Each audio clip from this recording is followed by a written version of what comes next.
Throughout history, numerous conspiracy theories have emerged, often causing unease. These theories challenge established narratives and propose alternative explanations for significant events. They typically arise from a mistrust of authority and a desire to uncover the truth. This mindset has been growing strong for many years. While in this video, we'll be exploring some of the more serious conspiracies, as well as some of the more bizarre ones we've heard. Now, before we begin, we just wanted to mention something.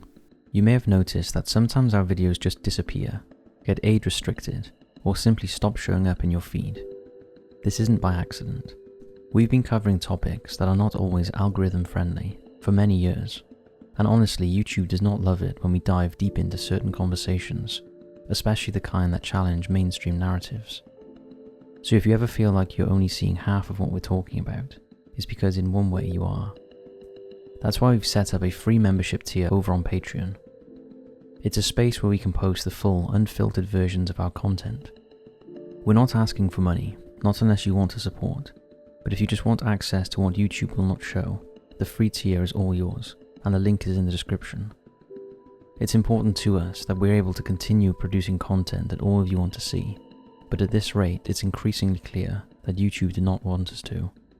This one is about to get interesting, so strap yourself in, hit those lights, and enjoy.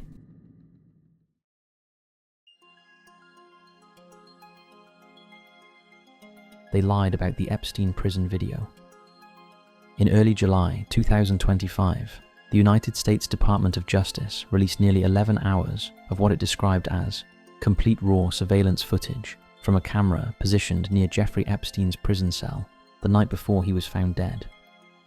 The release was intended to address conspiracy theories surrounding Epstein's apparent suicide while in federal custody. However, instead of alleviating those suspicions, it may further fuel them. Take a look.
Since the footage was released, video forensics experts have carefully analysed the embedded metadata, and their findings indicate that the footage was not simply exported from the prison's surveillance system.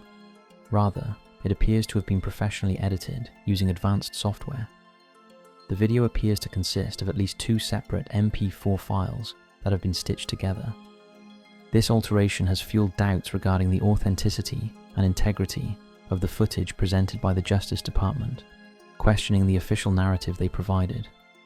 In addition to issues with the metadata, experts have questioned why the aspect ratio suddenly shifts during the footage. Also, a digital clock visible in the bottom left corner of the footage jumps from 11:58 p.m. to 12 a.m. The official explanation for this is an outdated recording system, which resets every day at midnight and skips the same minute each evening.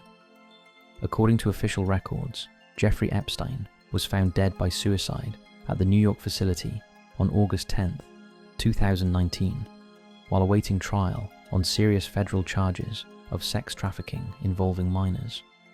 However, there are many who believe that his death was not a suicide, but rather a murder, orchestrated to silence him and prevent him from implicating other prominent figures allegedly involved in his extensive network of exploitation and abuse. The footage has just increased the feeling that something is being covered up, questioning why a surveillance video needed to be edited. While the video modifications may be harmless, they are likely to heighten suspicions surrounding Epstein's death and increase pressure on the Trump administration to release more information about the case.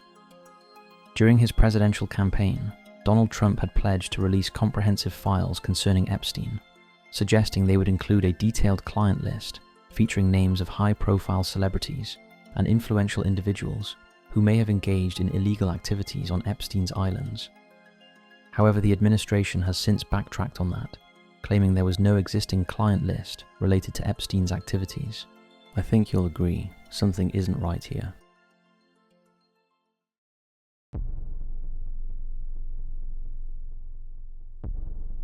The CIA was warned about September 11th.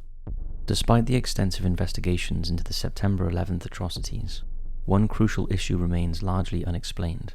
How could a small group of young Arabs outsmart the combined forces of the CIA, FBI, and other Western intelligence agencies? Surely the hijackers made some mistakes that could have raised alarms. Were there not moments when intelligence could and should have identified these hijackers before the attacks? The answer is yes. The terrorists succeeded through cunning, deception, and determination, using our open society to slip through the net. However, there were instances when warning signs should have prompted a response. A significant error occurred when the Immigration and Naturalization Service failed to prevent the terrorist ringleader, Mohammed Atta, from entering the United States 3 times on a tourist visa in 2001. This was especially troubling since officials were aware that the visa had expired in 2000 and that Atta had violated its terms by taking flying lessons. Similarly, the CIA failed to place another hijacker, Khalid al-Midhar, on a terrorist watch list, despite the fact that he had been filmed attending a meeting to plan the bombing of the USS Cole in October 2000. This oversight continued until August 2001, after he had already entered the United States to prepare for the September 11th attacks. Another mystery involves why US authorities blocked the entry of a potential hijacker pilot from Yemen, but then neglected to investigate his associates. Future hijackers Ziad Jarrah and Mohammed Atta, who were actively trying to help their Yemeni friend enroll in a US flight school. In August 2001, the Pan Am Flight School in Minnesota alerted the FBI about Zacharias Moussaoui, who displayed characteristics indicative of a potential hijacker planning to crash a fully fueled jetliner into a large building. The FBI did arrest Moussaoui, but they did not thoroughly investigate his motives or connections. This was despite receiving a dossier from French intelligence that linked him to known terrorist groups prior to September 11th. It is believed that he was training to participate in the 9/11 attacks, and in the aftermath of the atrocities, Moussaoui became the only person ever convicted for his connection to these atrocities. There were other missed opportunities abroad as well. In Hamburg, German intelligence surveilled a roommate of Mohammed Atta during 1998 to 1999, but failed to recognize that they had uncovered Al-Qaeda's Hamburg cell. At that time, Atta, the cell's leader, was assembling his hijacking team and formulating the plot. However, the Germans found nothing suspicious and subsequently dropped their investigation. Furthermore, when US flight schools reported concerns about Arabic student pilots, the FAA exhibited little concern. For instance, when they learned that future hijacker Hani Hanjour's poor English rendered it dangerous for him to fly, the FAA suggested providing him with an English language tutor. Equally puzzling was the FAA's disinterest when 2 future hijackers, hardly out of flight school, left their plane in busy traffic at Miami Airport. The FAA reprimanded the plane's owner, but did not investigate the pilots. In January 2001, Ziad Jarrah, one of the hijackers, was intercepted upon arriving in Dubai from Pakistan at the CIA's request. The CIA suspected him of terrorism and sought information about his time in Afghanistan. After being questioned, Jarrah was released and later returned to the United States without any further scrutiny. Just 2 days before the attacks, Jarrah was stopped by police for speeding in Maryland, Again, his name did not flag anything, and he was released to carry out the attacks. His vehicle was later found at the airport with the ticket still inside. Jarrah, a Lebanese national, is believed to have piloted United Airlines Flight 93, which crashed in Pennsylvania on September 11th while aiming for the White House. A month after the attacks, authorities discovered a letter from Jarrah to his girlfriend, dated September 10th, in which he stated, "I have done what I had to do. It is an honor, and you will see the result, and everyone will be happy." In the aftermath of September 11th, the CIA denied prior knowledge of Ziad Jarrah or his questioning, and claimed it learned of it only through a cable after the attacks. The truth is that despite clear warnings, the CIA and other agencies underestimated al-Qaeda's determination and Osama bin Laden's obsession with the World Trade Center. As a result, just 19 men were able to outsmart some of the most sophisticated intelligence agencies in the world, with devastating consequences.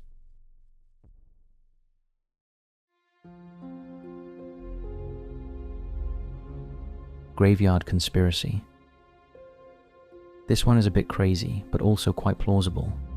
It started with a TikTok video posted by Big Shit Poppin', a self-proclaimed gravedigger who claimed that whilst working, he was asked to move a coffin. But when he and his boss lifted the casket, it was incredibly light, leading to him asking his boss what was going on, to which he answered, "Don't ask questions that you aren't ready for." Take a look. So, as a side hustle, I dig graves and graveyards and cemeteries across Bowling Green and surrounding counties. Something didn't set right with me today.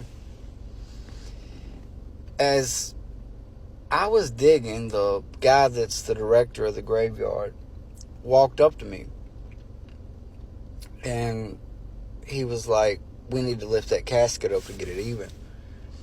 So we put it on a tally and brought it back up. When we brought it back up, it come off even in a way, but it was crooked in the corner. So he's like, "We got to lift it." So I lifted it, me and him together. But the weirdest thing was, it was really light. Like, extremely light. Like, and I'm not a big dude. So I was like, I told him, I was like, why is that so light? He was like, "Don't ask questions that you ain't ready for." Y'all, I'm freaked out. What are they doing with these bodies? The video has gone viral on TikTok, sparking a lively debate about what happens to our bodies after we die. Most families trust that their loved ones are treated with respect and dignity at funeral homes, and would never question whether the bodies are actually in the coffins at funerals. But what if they are not? What if they have been removed before cremation or burial, potentially stolen for medical experiments, or taken out before being placed in the furnace so the coffins can be reused? We have all heard about body snatching, a grim practice from the 18th and 19th centuries, involving the removal of corpses from graves for anatomical research and education. Known as resurrectionists, individuals risked legal consequences and social ostracism to dig up recently buried bodies for cash. Thankfully, in recent times, body snatching is almost unheard of. Or is it? As recently as April 2025, police arrested a gravedigger in Sicily, Italy, for illegally removing corpses to make space for new bodies in an overcrowded graveyard. So could this be a common practice in modern funeral operations? It is well known that graveyards, especially in densely populated areas, are running out of space and often reuse old graves to meet demand, and while new burial sites are being opened, they are not seen often, leading some to become drawn into conspiracy theories about what really happens to our bodies after death, believing there may be hidden agendas at play. After all, there is a shortage of organ donors.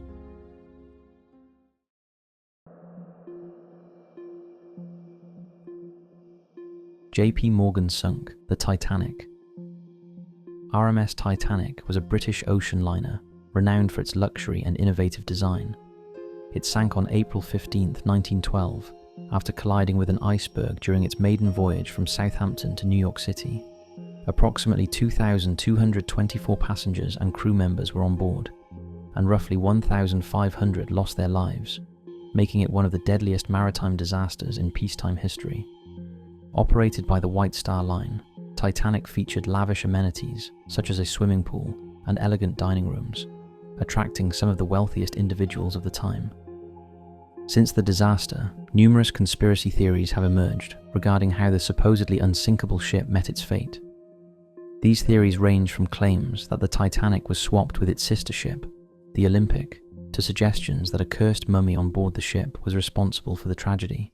However, in recent years, an equally bizarre theory has emerged, suggesting that influential American banker J.P. Morgan may have been responsible, or at the very least, played a direct role in its demise. In 1911, J.P. Morgan attended the launch of Titanic and booked a personal suite on the ship, complete with a private promenade deck and a bathroom fitted with specially designed cigar holders, and he was scheduled to be on its maiden voyage to America, but ultimately decided to cancel his trip and stay at the French resort of Aix-les-Bains instead. This last-minute cancellation has fueled speculation among conspiracy theorists that he had foreknowledge of the ship's fate.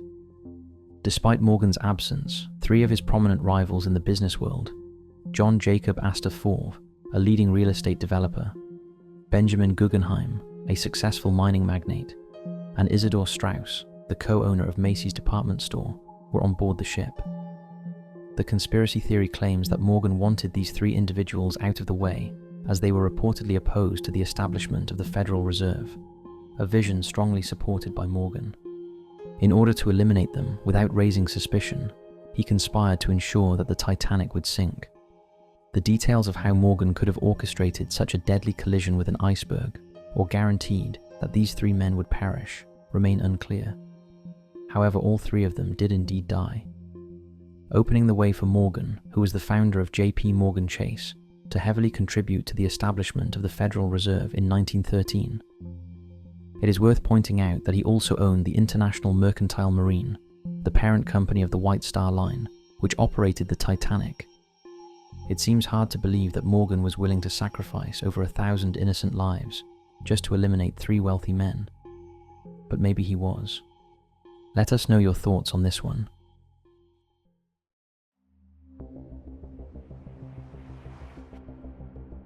The moon is artificial.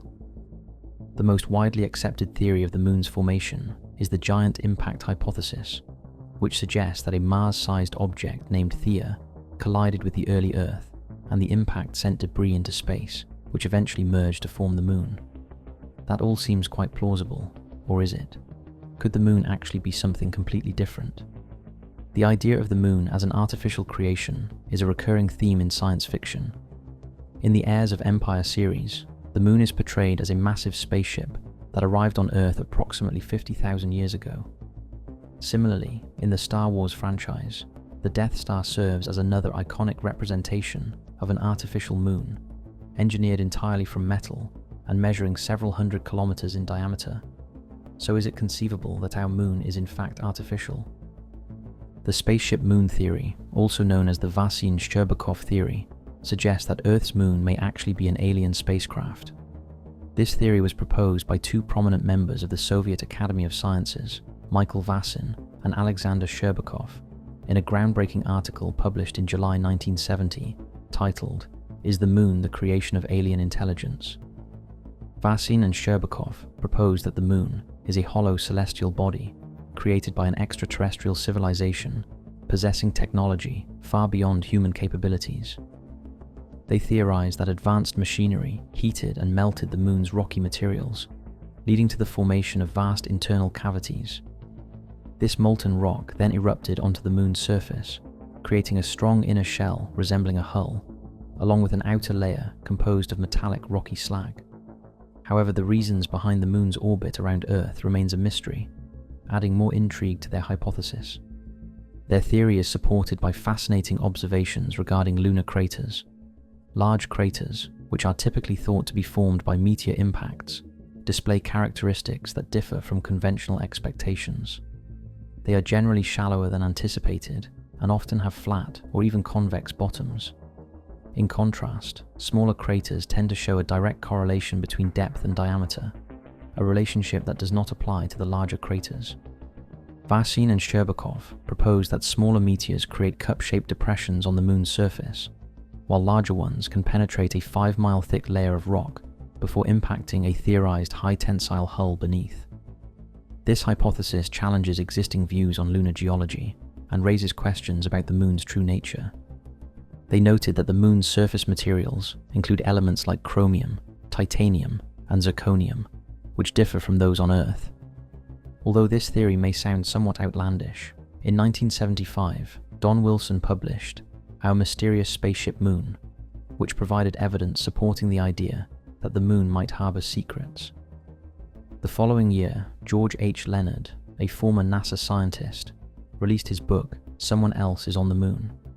In it, he claimed to have uncovered large-scale machinery in NASA photographs, although many readers found it challenging to identify these purported artifacts. Can you see them? Is there more to this theory than meets the eye? We'll let you decide. So that's it for this video. Thanks for watching. Thanks for searching for the truth. Take care, and we'll see you next time.